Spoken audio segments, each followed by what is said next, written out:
kepalanya itu ada di bawah. Nah, kemudian yang di atas itu kan kakinya begitu ya. Dari situlah muncul keraguan-raguan dari beberapa peneliti tentang lokasi dari makamnya Nabi Hud, apakah di sini atau tidak. Wajah Nabi Hud ketika bertemu dengan Habib Abdurrahman As-Saqqaf itu gosong. Nah, ini kira-kira masuk nggak itu dalam kategori karomah? Ini kan mengerikan, saudara. Kenapa sampai Nabi Hud alaihi salatu wassalam itu ketika bertemu dengan seorang Habib Abdurrahman As-Saqqaf itu wajahnya itu sampai gosong. Nah, kenapa bisa seperti itu? Nah, ini tentu ini adalah bertentangan dengan syariat.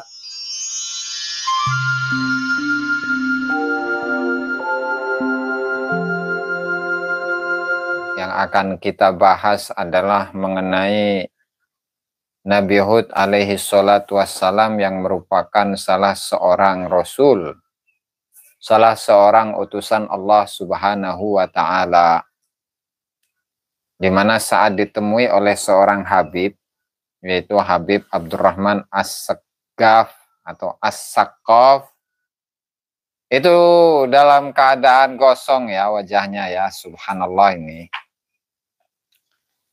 Dan tentu sebelum kita masuk pada materi yang utama, nanti akan saya berikan muqaddimah atau pendahuluan terlebih dahulu mengenai definisi dari karomah. Kemudian dilogikakan apakah Nabi Hud itu wajahnya kemudian gosong. Masa seorang Nabi wajahnya gosong? Terlebih lagi ketika didatangi oleh para penziarah-penziarah yang penuh dengan dosa, saudara. Jadi sekilas dari apa yang akan disampaikan dalam kitabnya seorang Habib itu menunjukkan bagaimana keluar biasaan atau dengan kata lain merupakan garomah, merupakan karomah dari seorang wali, di mana wali ini bertemu dengan Nabiullah Hud alaihi salatu wassalam, ya meskipun terjadi pro kontra antara para ulama mengenai sebenarnya di mana posisi lokasi kuburan dari Nabiullah Hud alaihi salatu wassalam. Apakah lokasi dari Nabi Hud itu ada di Yaman, di Hadramut, Yaman, yang dekat Tarim, atau lokasinya itu ada di Yordania, di Damaskus?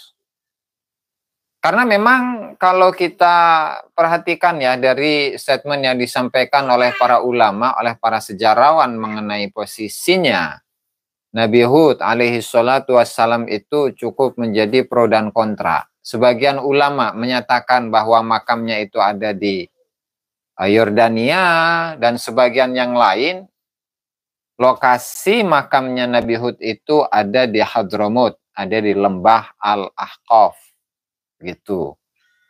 Nah, hanya saja karena memang sudah ada keterangan ya dari para ulama-ulama di zaman dulu bahwa untuk makam dari para nabi-nabi, para rasul-rasul terdahulu itu tidak bisa dipastikan lokasinya kecuali makamnya Rasulullah Shallallahu Alaihi Wasallam ya. Siap Kang Brod, subhanallah. Kecuali Nabi Muhammad Shallallahu Alaihi Wasallam. Nah, sehingga untuk makam-makam Nabi yang sebelumnya tentu itu menjadi pro kontra. Dan juga ada riwayat bahwa untuk lokasi dari makam-makam nabi-nabi terdahulu itu ada sebuah riwayat bahwasanya di Ka'bah saja itu ya, di pinggiran-pinggiran Ka'bah itu terdapat puluhan dari makam-makam nabi. Nah, hanya saja karena memang masanya yang terlalu jauh, kemudian datanya itu pun juga memerlukan data yang kuat, kemudian juga peninggalan-peninggalan arkeologis itu pun juga diperlukan untuk menggambarkan bagaimana kesejarahan masa lalu. Nah, sehingga itu akan selalu menjadi pro kontra di antara para ulama dan juga terkadang menjadi pro kontra di antara masyarakat. Karena apa? Karena untuk makamnya Nabi Hud alaihi salatu wassalam itu sendiri, yang nanti kita akan bacakan itu dari Imam Ibnu Battutah, salah seorang sejarawan sekaligus salah seorang penjelajah dunia, itu menyebutkan dua versi ini. Dan masyarakat itu pun juga menyebutkan atau meyakini bahwa kuburan Nabi Hud itu ya ada di tempatnya. Maka ketika ada seorang Habib yang bertemu dengan Nabi Hud, apakah lalu itu kemudian bisa masuk dalam kategori karomah? Sementara untuk karomah itu sendiri, saya rasa belum pernah saya ulas secara lengkap, ya. Maka di sini saya akan saya uraikan, akan saya jelaskan bagaimana karomah menurut para ulama-ulama terdahulu. Misalnya, ya, saya kutipkan, bukan buku ya, sebentar, mana kitabnya itu? Syekh Al-Imam Ibnu Hajar Al-Haytami rahimahullahu ta'ala dalam kitabnya Al-Fatawa Al-Hadithiyah, ya, di mana di dalam kitab ini Al-Imam Ibnu Hajar Al-Haytami rahimahullahu ta'ala itu menjelaskan tentang definisi dari karomah. Mana yang sekiranya termasuk dari karomah yang biasa muncul bagi seorang wali, dan mana yang bukan, dan itu termasuk khurafat atau halu atau istidraj, ya. Siap Kang Seles, ya. Subhanallah. Nanti mana halamannya itu? Lupa saya tandain lah. Waduh, bahaya saudara. Karena saya ininya itu kemarin. Sebentar ya. Di mana di sini Karomatul Aulia 78. 78. Al-Imam Ibnu Hajar Al-Haytami rahimahullahu ta'ala itu akan menjelaskan tentang karamah. Nah ya, di mana di sini di halaman 78 ya, beliau ditanya, Wasuila radhiyallahu ta'ala anhu bima lafdhuhu karamatul awliya'i haqqun fahal tantahi ila ihya'il mauta wa ghairihi min mu'jizatil anbiya salawatullah wa salamuhu alaihim. Wa man ahya karamatan liwaliin hallahu hukmul ihya awil amwat. Nah, pertanyaannya itu, apakah karomat para wali itu adalah merupakan sebuah kebenaran? Nah, kemudian kebenarannya karomat itu akan sampai kepada menghidupkan orang-orang yang sudah meninggal. Seperti mukjizat-mukjizat dari para nabi shalawatullah wassalamuhu alaihim. Nah, maka beliau menjawab ya, karamatul awliya'i haqqun inda ahli sunnati wal jamaah, bahwa karomatnya para wali itu merupakan kebenaran di sisi ahlu sunnah wal jamaah.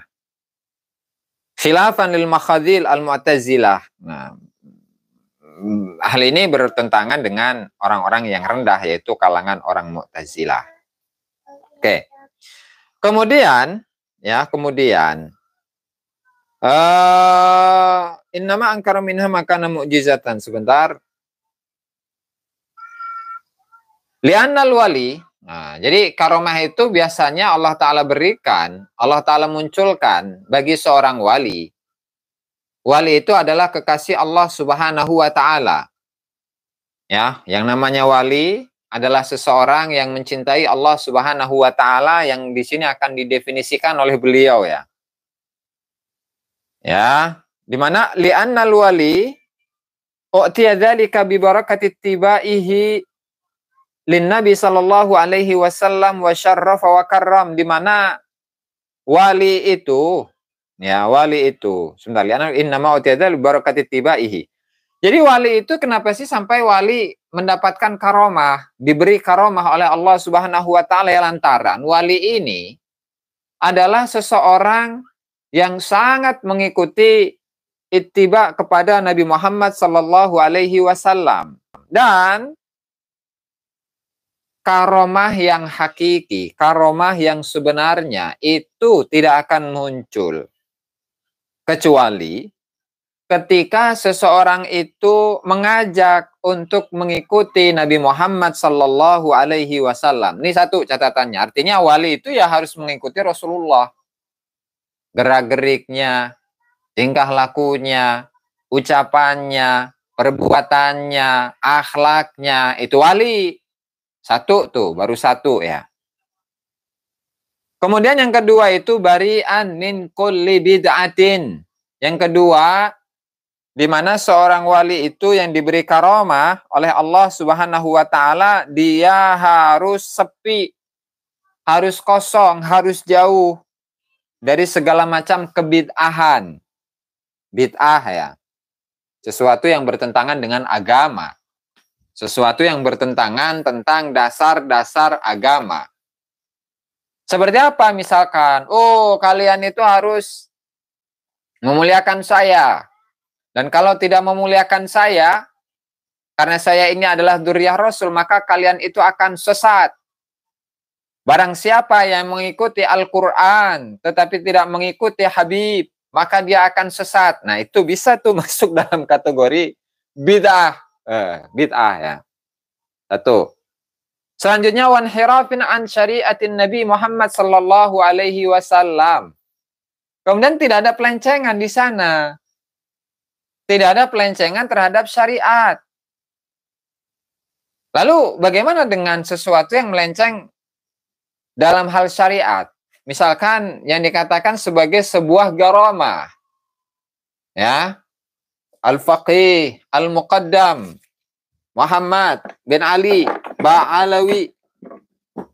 Yang setiap malamnya itu mi'raj 70 kali tiap malam. Dan kemarin sudah kita hitung kan? Ketika satu malamnya saja itu 70 kali, ya, maka satu bulan itu sudah berapa? Ya, kita hitung lagi nih. 70 kali satu bulan, 30.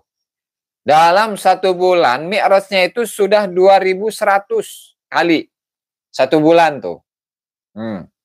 Kalau satu tahun, ya, maka mi'rajnya itu akan sebesar 25.200 kali. Tuh, satu tahun. Kemudian 10 tahun berarti 252.000 kali mi'raj.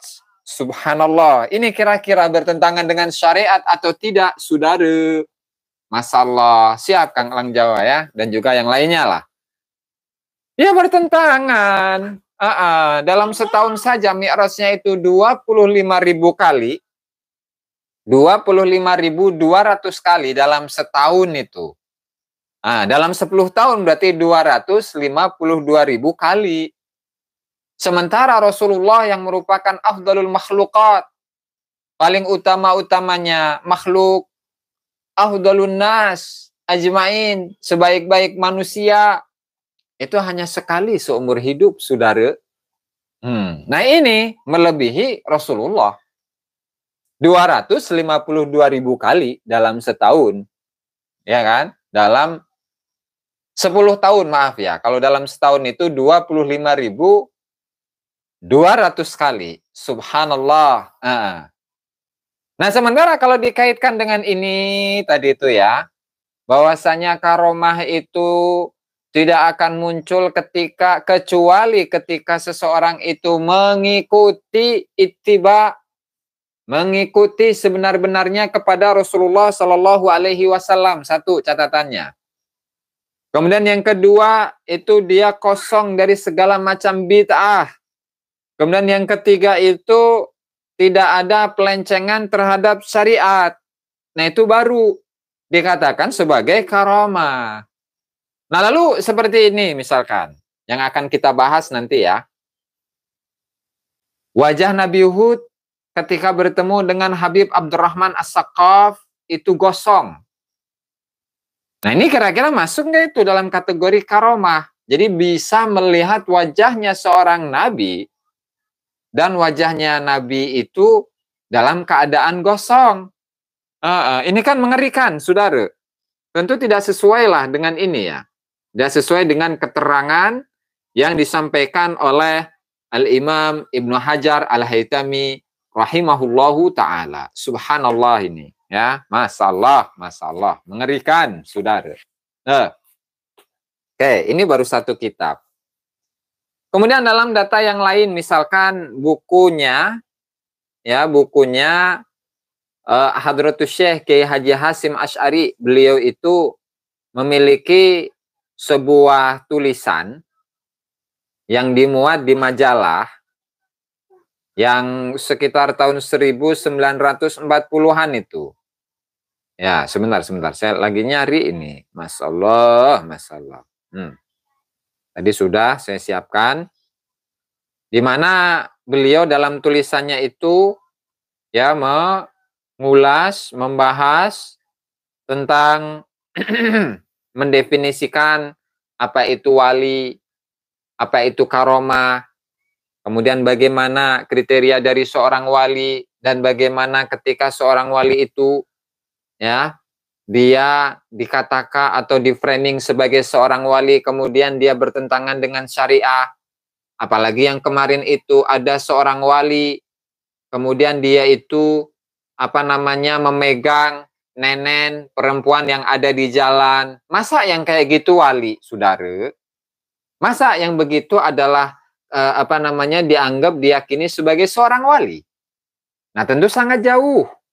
Apalagi melihat ya, apalagi memindahkan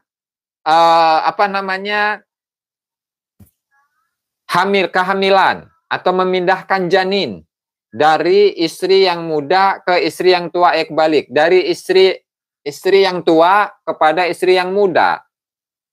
Nah, lalu nanti sayakhtalitul ansab, nanti nasabnya akan bercampur. Ini sebenarnya anak siapa? Ibunya ya, khususnya ya. Ini apakah ibunya? Ibunya itu adalah istri tuanya si Habib itu atau istri mudanya? Nah, tentu hal itu juga tidak termasuk dalam kategori garamah, saudara. Ya. Masalah. Sebentar ini ya, minum dulu.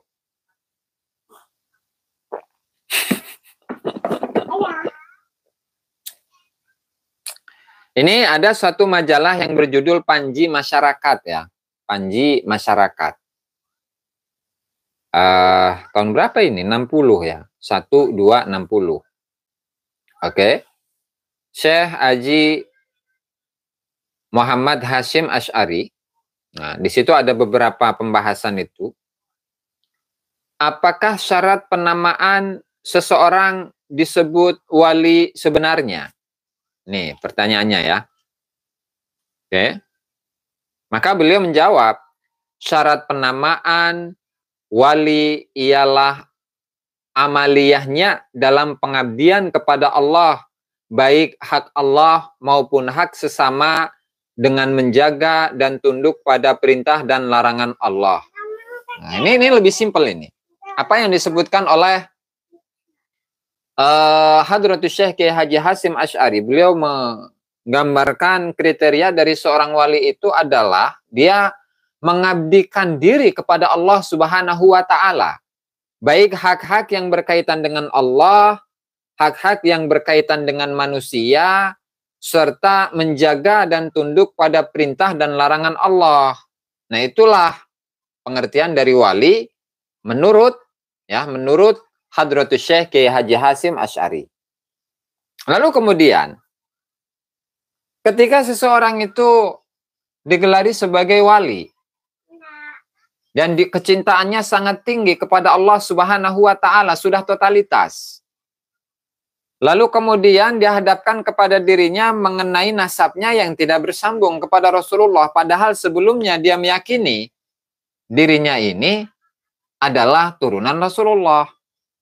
Atau misalkan leluhurnya itu meyakini bahwa dirinya adalah keturunan Rasulullah. Kemudian sekarang baru ada bukti bahwa orang yang katanya wali ini itu dihadapkan kepada sebuah fakta bahwa nasabnya itu tidak bersambung kepada Rasulullah Shallallahu Alaihi Wasallam.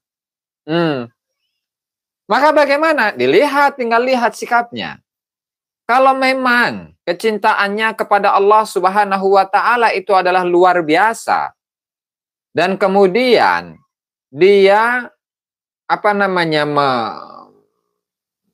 mendahulukan Allah Subhanahu wa taala atas segala kepentingan duniawinya, maka tentu sikap yang dia miliki itu adalah dia tidak akan peduli.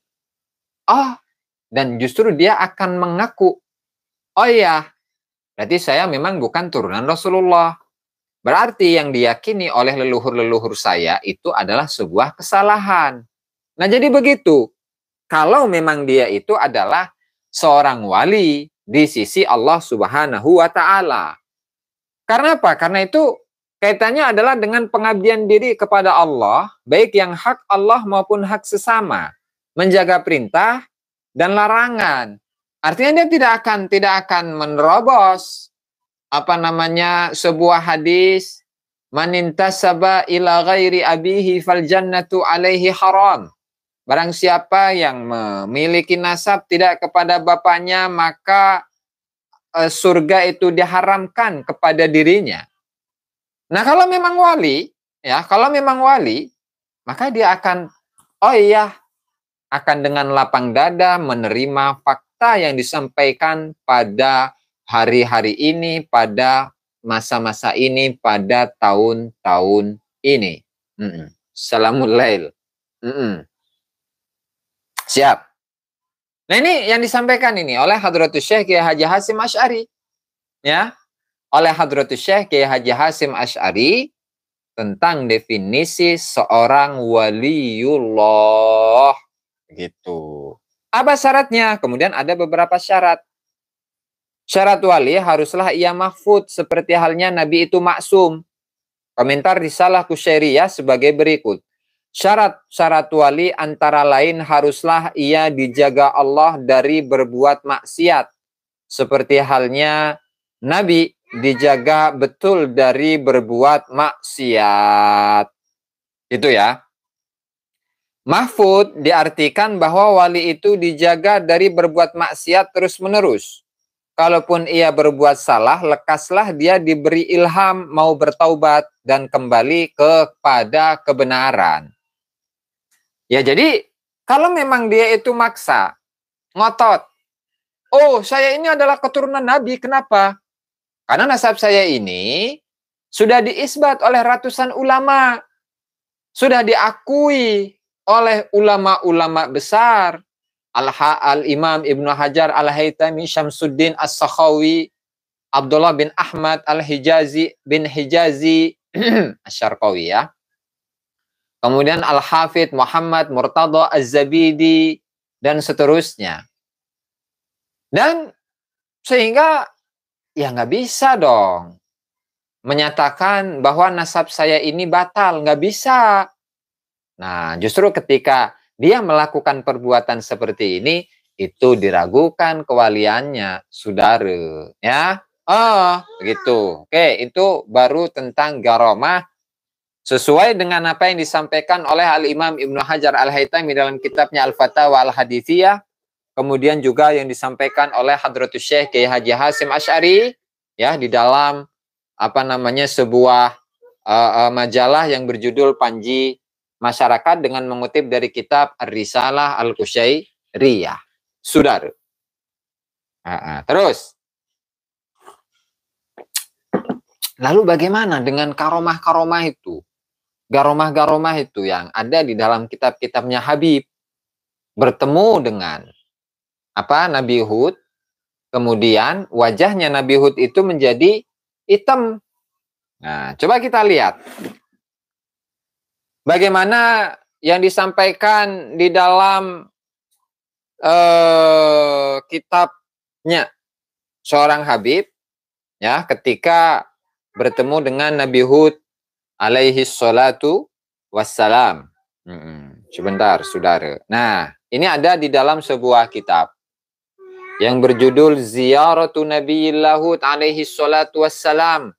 Yahtawi ala kalami salaf aniz ziyarah. Niyati ziyarah. Sighatut taslim. Surat Hud, surat Yasin. Kemudian Ba'dul Qasaid. Ya, ini kitabnya ada filenya. Kemudian di sana menyebutkan ya kalamus salaf aniz ziyarah.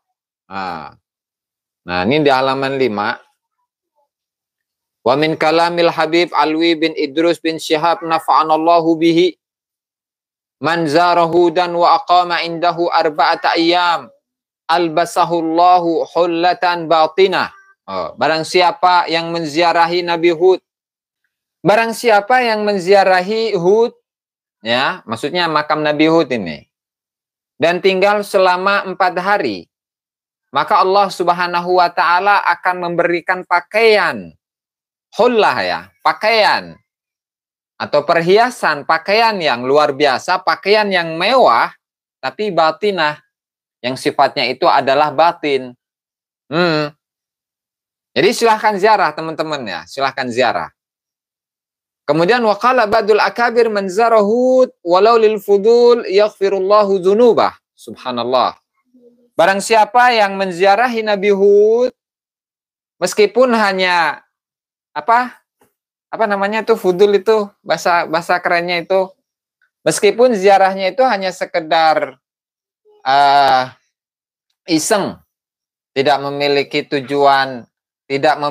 tujuan atau hanya sekedar kepo lah, meskipun hanya sekedar kepo, pengen hayang nyaho sih, pengen tahu ya, hanya sekedar pengen nengok karena sebelumnya belum pernah ke sana.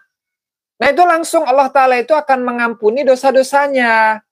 Subhanallah ini ya. Oke, itu 2 tuh. Kemudian yang ketiga, qalu inna nabiyallahu yashfa'u li ahli Hadramut khassatan bi'idnin minan nabi. Sesungguhnya Nabi Hud alaihi salatu wassalam itu memberikan syafaat kepada penduduk Hadramut. Dan itu melalui izin dari Nabi Muhammad sallallahu alaihi wasallam. Subhanallah ya. Jadi enak menjadi penduduk Hadramut itu karena di sana ada makamnya Nabi Hud. Ya, karena di sana ada makamnya Nabi Hud sehingga penduduk Hadramut itu pasti akan mendapatkan syafaat dari Nabi Hud alaihi salatu wassalam, dan itu melalui izin dari Nabi Muhammad sallallahu alaihi wasallam. Subhanallah ya. Oke, sebelum kepada tema yang inti ini. Nah, jadi tradisinya itu sebentar, bulan apa ya? Bulan Rajab kalau nggak salah ya. Rajab, Ruah, Poso. Rajab, Ruah, Poso. Ruah sebelum puasa itu 1 bulan. Bulan Syaban ya, bulan Syaban. Jadi mulai dari tanggal berapa? 7 ya, 7, 8, 9 atau 8, 9, 10 Sya'ban. Nah, itu memang di sana itu ada apa namanya? Ada ziarah akbar begitu. Jadi di sana itu berbondong-bondong, rame-rame dan menginap. Bahkan bagi orang yang memiliki uang ya. Orang yang memiliki uang itu akan dia itu membuat ya semacam rumah begitulah, ada yang semi permanen, ada yang permanen. Nah, itu sesuai dengan dana yang dimiliki olehnya. Subhanallah ya. Itu sedikit sekilas mengenai Nabi Hud alaihi salatu wassalam. Oke. Kemudian mengenai lokasi. Nah, mengenai lokasi dari Nabi Hud, lokasi makamnya Nabi Hud alaihi salatu wassalam itu bagaimana? Ya. Lokasi makamnya Nabi Hud itu apakah dibenarkan oleh sejarawan?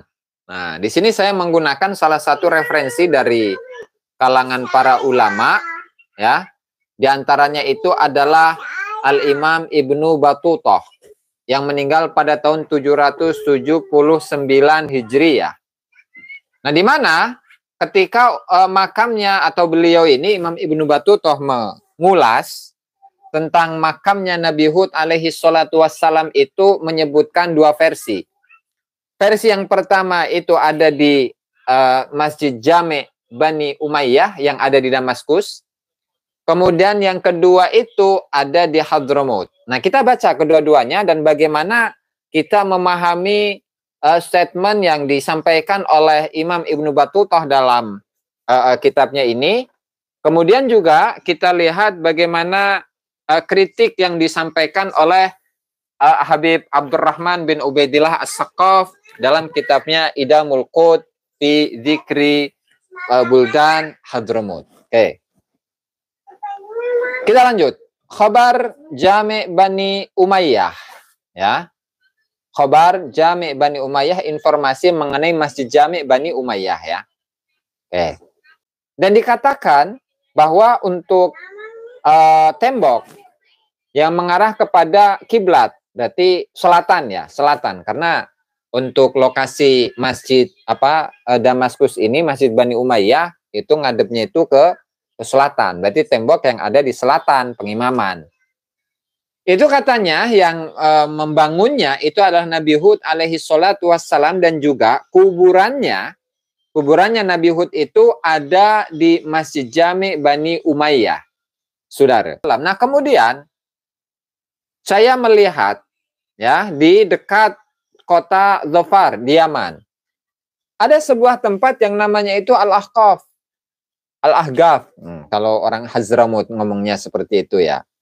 Itu ada sebuah bangunan. Nah, di sana itu ada kuburan. Dan kuburan itu terdapat tulisan hadza qabru Hud bin Abir sallallahu alaihi wasallam. Begitu. Ya, ini ya keterangan yang ada dalam kitab Ibnu Battutah di satu tempat. Karena memang ada dua tempat ini, ada dua pembahasan dalam kitab ini ketika membahas tentang Nabi Hud alaihi salatu wassalam. Nah, kemudian, ya, wa fi zawiyah qabrun maktubun alaihi hadza qabru Hud bin Abir alaihi afdhalus salati wassalam. Wa qad dzakartu anna bi masjid Dimashq maudi'an maktubun alaihi qabru Hud bin Abir. Nah, jadi beliau menyatakan bahwa untuk di Hadramut itu ada suatu tempat, ya, tetapi tempatnya itu tidak diceritakan secara lengkap tempatnya bagaimana, apakah di atas bukit ataukah di atas gunung ataukah di pinggir kali ataukah di tengah padang pasir dan seterusnya, itu nggak dijelaskan, ya, nggak dijelaskan lokasinya seperti apa. Tetapi Ibnu Battutah menuliskan bahwa di ujungnya itu terdapat satu kuburan yang di situ tertulis ini adalah kuburan Nabi Hud bin Abir alaihi salatu wassalam. Dan saya telah sebutkan bahwa di Masjid Damaskus itu ada satu lokasi yang juga di sana tertulis ini adalah kuburan Nabi Hud bin Abir. Nah, artinya di sini ada dua tempat itu sama-sama ada tulisan ini adalah kuburan Nabi Hud alaihi salatu wassalam, begitu. Nah, lalu mana yang benar? Mana yang benar? Nah, kalau versinya beliau ini, versinya Syekh atau Al-Imam Ibnu Battutah, Al-Imam Ibnu Battutah menyatakan wal ashbah an yakuna qabruhu bil ahqaf. Bahwa yang paling mirip kuburannya itu ada di Ahqaf. Kenapa? Li'annaha biladuh, ya, karena Al-Ahqaf itu adalah negerinya. Ya, saya berkata apa adanya, ya, tidak saya rubah, tidak saya ini. Ya, saya tambahin. Artinya memang itu pandangan beliau. Begitu. Oke. Artinya beliau ini memang menyebutkan dua pandangan. Ibnu Battutah menyebutkan dua pandangan bahwa kuburan yang pertama itu ada di Damaskus. Kemudian yang kedua itu ada di Hadramut, di Al-Ahqaf. Hadramut, Kang Tingit, ya, Hadramut, ya, Hadramut. Hanya saja di sini tidak menjelaskan secara detail lokasinya seperti apa, ya kan? Kemudian bentuknya seperti apa, panjangnya seberapa, dan seterusnya. Padahal kalau misalkan dibandingkan dengan lawatan dari Ibnu Battutah ketika datang ke Nusantara ini, ya, misalkan Ibnu Battutah itu datang ke Samudra Pasai gitu, ya. Itu beliau menggambarkan misalkan Samudra Pasai itu mulai dari lautan ke kota pusat kerajaan, oh itu ada 4 mil. Nah, begitu ada seperti itu. Kemudian kendaraannya menggunakan kuda, lokasinya itu banyak pepohonan, lokasinya begini dan begitu secara lengkap. Tapi kalau di sini itu tidak menggambarkan secara lengkap mengenai bagaimana lokasi dari kuburannya Nabi Hud bin Abir alaihi salatu wassalam, ya, meskipun beliau lebih condong bahwasanya kuburannya itu ada di Hazramut, begitu. Ya. Oke, di sini coba kita lihat bagaimana pandangan dari Abdurrahman Al-Habib Abdurrahman bin Ubaidillah As-Saqqaf ketika membicarakan tentang kuburan Nabi Hud alaihi salatu wassalam. 1017. Karena memang dari sisi apa ya? Dari sisi lokasinya itu membuat sanksi, begitu ya, membuat sanksi. Jadi intinya yang pernah saya baca nih dari tulisannya siapa Habib Abdurrahman bin Ubaidillah As-Saqqaf, bahwa beliau itu mengiskalkan kok bisa makamnya itu lokasinya seperti itu dari sisi jadi jadi rada miring gitu.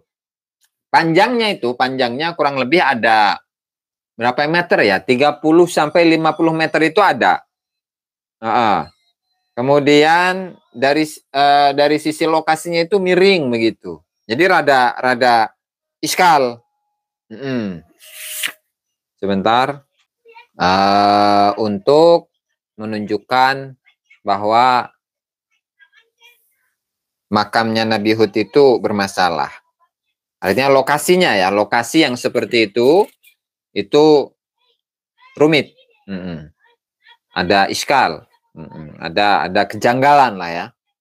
Oke, karena di sini hanya menyebutkan tentang kenasaban saja.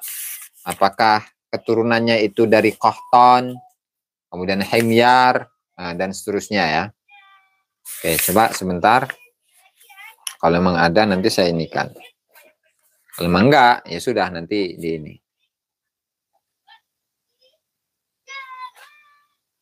Oke.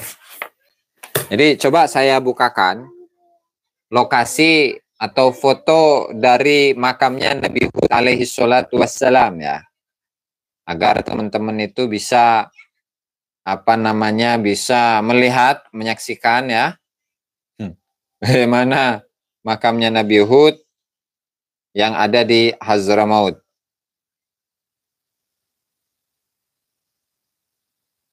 Hazramaut. Nah, ini ya. Jadi yang di atas itu ya, kepalanya itu ada di bawah. Nah, kemudian yang di atas itu kan kakinya begitu ya. Jadi apakah kemudian mungkin bahwasannya sebuah makam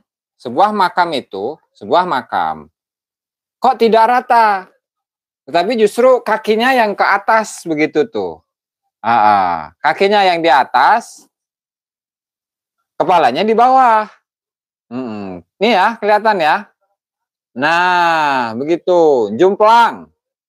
Makanya justru dari situlah muncul keraguan-raguan dari beberapa peneliti tentang lokasi dari makamnya Nabi Hud, apakah di sini atau tidak. Terlebih lagi ketika tadi Imam Ibnu Battutah di dalam rihlahnya itu tidak menggambarkan bagaimana lokasi dari Nabi Hud secara detail.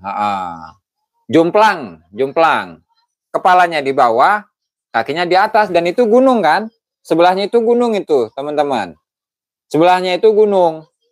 Nah, jadi makamnya itu ada atau kepalanya itu ada di sini, dan panjangnya itu kurang lebih 30 sampai 40 meter lah. Antara 30 sampai 40 meter itu. Panjang. Ya. Nah, inilah yang menjadi sebuah kejanggalan dari beberapa peneliti baik itu dari kalangan Balawi ataupun yang lain. Meskipun mereka meyakini bahwasannya makamnya Nabi Hud itu ada di Hazramaut. Ya, saudara. Kemudian dengan menyambung tadi, kenapa sampai Nabi Hud alaihi salatu wassalam itu ketika bertemu dengan seorang Habib Abdurrahman As-Saqqaf, itu wajahnya itu sampai gosong. Nah, kenapa bisa seperti itu? Ya, kenapa bisa seperti itu? Nah, ini walamma zarahu sayyiduna As-Saqqaf. Nah, dan ketika Habib Abdurrahman As-Saqqaf, kakeknya Habib Ali As-Sakron itu, ra'a fi wajhihi sawat. Habib Abdurrahman As-Saqqaf itu melihat bagaimana wajahnya Nabi Hud alaihi salatu wassalam itu hitam, gosong. Jadi ini nggak tahu mimpi, nggak tahu nggak itu. Tetapi di situ ziarah, dan ketika ziarah itu nggak tahu gimana ceritanya, apakah bertemu secara langsung, ataukah dalam dimensi yang lain, ataukah dalam mimpi, atau bagaimana. Tetapi ceritanya itu adalah ketika berziarah. Ya, lamma zarahu sayyiduna Saqqaf ra'a fi wajhihi sawat. Beliau melihat bahwa di wajahnya itu gosong. Wajahnya itu gosong. Terus ditanya itu, faqala lahu Habib Abdurrahman As-Saqqaf itu bilang, ma hadas sawat alli ala wajhik. Kemudian, hei wahai Nabi, kenapa mukanya angus? Kenapa mukanya gosong, mukamu gosong? Faqala lahu huwa min dzunubiz zuwar atahammaluha. Nah, kata Nabi Hud alaihi salatu wassalam itu, hitam ini atau sebab kenapa muka saya itu gosong, itu karena atau sebabnya itu adalah dari dosa-dosa orang-orang yang berziarah. Atahammaluha, di mana dosa-dosa dari orang-orang yang berziarah kepadaku itu saya yang nanggung. Kok gitu ya?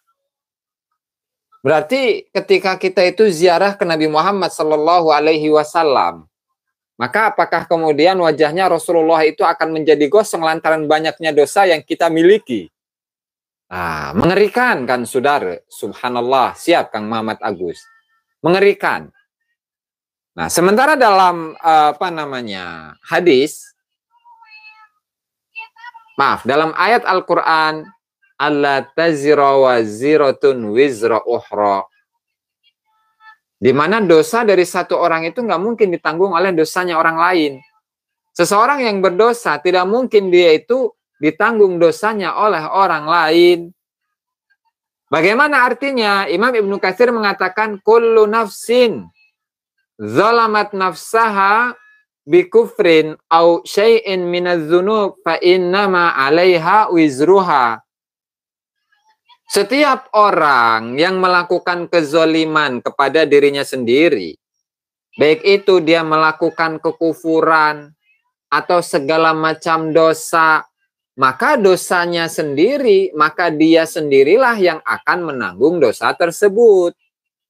Dan tidak seorang pun yang menanggung dosa orang lain.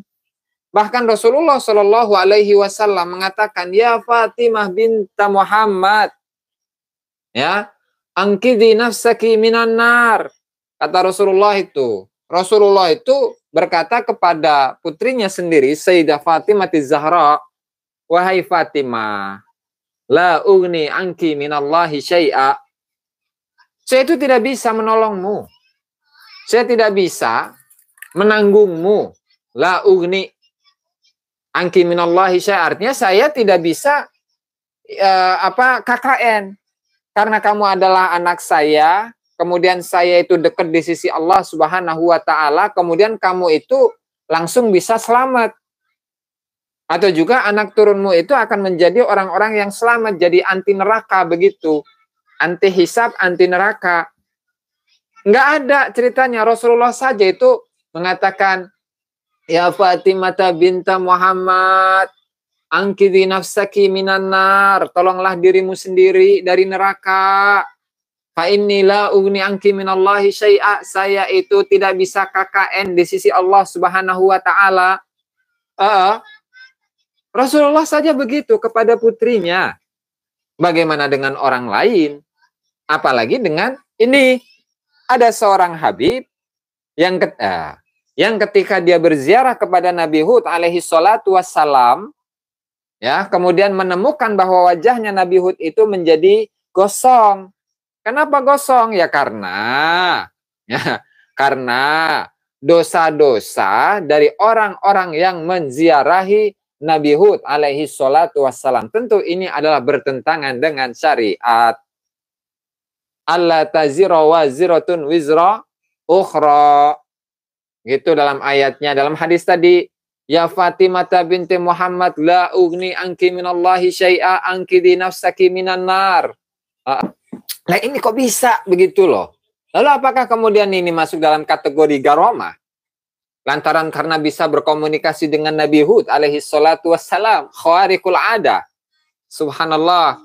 Kemudian di sini Nabi Hud itu seolah-olah menanggung dosa-dosa dari orang-orang yang pernah ziarah kepada Nabi Hud alaihi salatu wassalam. Artinya, kalau kita kaitkan dengan tadi, seorang wali, definisi dari bagaimana sih seorang waliullah itu bagaimana? Ya kan? Kemudian, definisi dari seorang wali, sifat-sifatnya seorang wali, bagaimana kriteria dari seorang wali yang diantaranya dia adalah seseorang yang mengikuti Rasulullah Shallallahu Alaihi Wasallam, mengikuti tuntunan Rasulullah, kemudian sepi dari bid'ah, kosong dari bid'ah, tidak melakukan sebuah kebid'ahan. Kemudian yang ketiga, dia itu tidak melenceng dari syariat. Kalau yang seperti ini, apakah kemudian ini bahas tentang Nabi Hud yang wajahnya gosong ketika diziarahi oleh seorang Habib yang namanya Habib Abdurrahman As-Saqqaf. Lalu kemudian Habib ini bertanya kepada Nabi Hud, wahai Nabi Hud, kenapa wajahmu gosong? Kata Nabi Hud, karena ini merupakan ya bekas dari dosa-dosa dari para penziarah-penziarah yang datang ke sini dan saya menanggung dosa-dosa mereka. Nah, ini kan ngeri, saudara. Terinspirasi cerita Hajar Aswad. Subhanallah, saudara. Mengerikan. Nah, artinya ketika kita kaitkan dengan apa yang disampaikan oleh Al-Imam Ibnu Hajar Al-Haytami, kemudian juga yang disampaikan oleh Hadratus Syekh Kiai Haji Hasim Asy'ari, serta yang dijelaskan di dalam kitab Ar-Risalah Al-Qusyairiyah ataupun ulama-ulama yang lain. Nah, ini tentu tidak masuk dalam kategori satu kriteria wali, saya rasa tidak masuk di situ. Kemudian yang kedua, kriteria dari karamah itu pun juga sudah tidak masuk. Apalagi kata Kang Lenca itu bahwa gosongnya itu karena terkena rudal Israel, cenah. Enggak lah, enggak. Kalau di kitab tadi menyatakan seperti itu, bahwa mukanya, wajahnya Nabi Hud alaihi salatu wassalam itu menjadi gosong lantaran dosa-dosa yang dilakukan oleh para penziarah kepada makamnya Nabi Hud alaihi salatu wassalam. Kesimpulannya, satu, bahwa apa yang diklaim dari dulu sampai sekarang sebagai sebuah karomah, ternyata ketika diaplikasikan di dalam definisi dari karomah menurut para ulama, nah itu tidak termasuk. Dan itu termasuk penyimpangan syariat malah. Karena apa? Karena yang namanya dosa, ketika dosa itu dilakukan oleh seseorang, itu nggak ditanggung oleh orang lain. Kemudian, poin yang berikutnya, yang termasuk melenceng kepada syariat, itu adalah melebihi mukjizatnya Nabi Muhammad Sallallahu Alaihi Wasallam. Kalau Rasulullah Sallallahu Alaihi Wasallam itu mi'rajnya hanya 1 kali dalam seumur hidup, kemudian Faqih Muqaddam itu mi'rajnya sampai 70 kali dalam 1 hari 1 malam, yang kalau dalam setahun itu dihitung, maka jumlahnya itu akan mencapai 25.200 kali dalam setahun. Kalau dalam 10 tahun itu 252.000 kali mi'raj. Ini kan mengerikan. Dan tentu itu adalah bertentangan dengan syariat itu sendiri. Apalagi kalau mi'rajnya itu bersama dengan kambing. Nah, itu lebih mengerikan lagi. Ya, subhanallah, saudara. Pertanyaan, kok bisa mereka ngarang cerita kayak gitu? Nah, itu mereka dapat cerita dari mana? Saya juga bingung. Karena apa namanya banyak atau dari kitab-kitab mengenai ziarah Nabi Hud alaihi salatu wassalam misalkan. Nah, itu banyak. Artinya dari di antara satu kitab dengan kitab yang lain, nah itu isinya hampir mirip. Kemudian juga untuk Mi'raj 70 kali gitu dalam sehari semalam. Itu pun dari apa namanya data yang dimiliki oleh Balawi itu semenjak di generasi awal. Dan saya rasa kemarin ketika saya mengulas tentang bagaimana di Tarim itu di satu zaman ya, di satu waktu, di satu zaman, di satu tempat yaitu kota Tarim, bahwa di sana itu terkumpul 300 mufti. Dan redaksinya itu, redaksinya meyakinkan. Kenapa redaksinya meyakinkan? Kan kemarin itu waqad nukila bin naqlis sahih anisiqat, begitu kan. Dan sungguh telah dikutip dengan kutipan yang benar, yang sahih dari orang-orang yang terpercaya, bahwasanya di Tarim itu terdapat 300 mufti.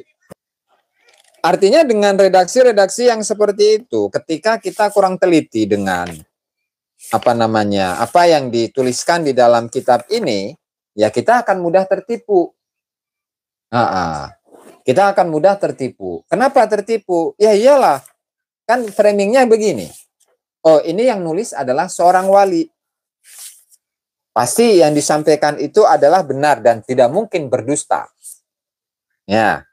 Kemudian dia atau wali ini menyampaikan bahwasannya dia menggunakan redaksi waqad sahha bin naqlis sahih anithiqat anna fi tarim 300 mufti. Artinya dengan redaksi-redaksi seperti itu ya akan mudah bagi orang lain untuk mempercaya.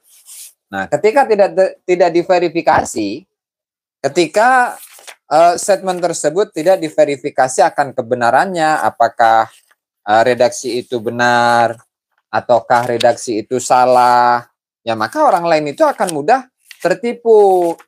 Meskipun itu adalah dari kalangan ulama, gitu. Karena framingnya seperti itu.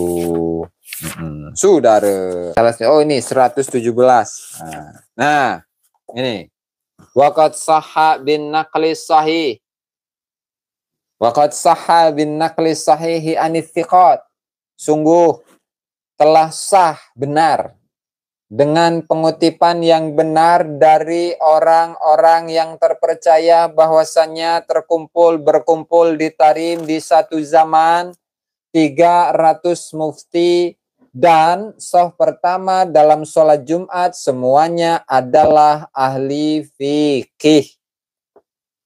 Ketika diverifikasi yang lolos cuma satu orang, yaitu muftinya adalah Imam Ibnu Abil Haib yang diklaim sebagai gurunya Al-Faqih Al-Muqaddam. Nah, artinya hal-hal yang seperti itu ketika ditelusuri di dalam kitab-kitabnya Ali As-Sakron, Al-Jauharus Syafaf, kemudian Al-Ghurarul Baha'il Dhawi, kemudian yang lainnya lah dari kitab-kitabnya Habib. Yaitu dengan mudah mengutip. Nah, untuk sumbernya ya Allahu alam, karena itu memang tidak menyebutkan sumbernya. Seperti tadi ketika menyebutkan bahwa di situ ada 300 mufti, nggak bersumber itu. Ketika menyebutkan kisahnya Faqih Muqaddam yang Mi'raj 70 kali dalam satu hari satu malam, tidak ada sumbernya juga. Nggak ada sumbernya. Makanya kemarin yang kita kutipkan itu dari Al-Bahthu 'anil Haqiqah fi Nash'ati Al-Faqih Al-Muqaddam wa ulumihi wa usuli tariqati. Itu dua kitab Al-Jauharus Syafaf, kemudian kitab Al-Burqatul Musyiqah itu sudah gugur menjadi buku sandaran dalam sejarah. Ya, itu barangkali teman-teman ya.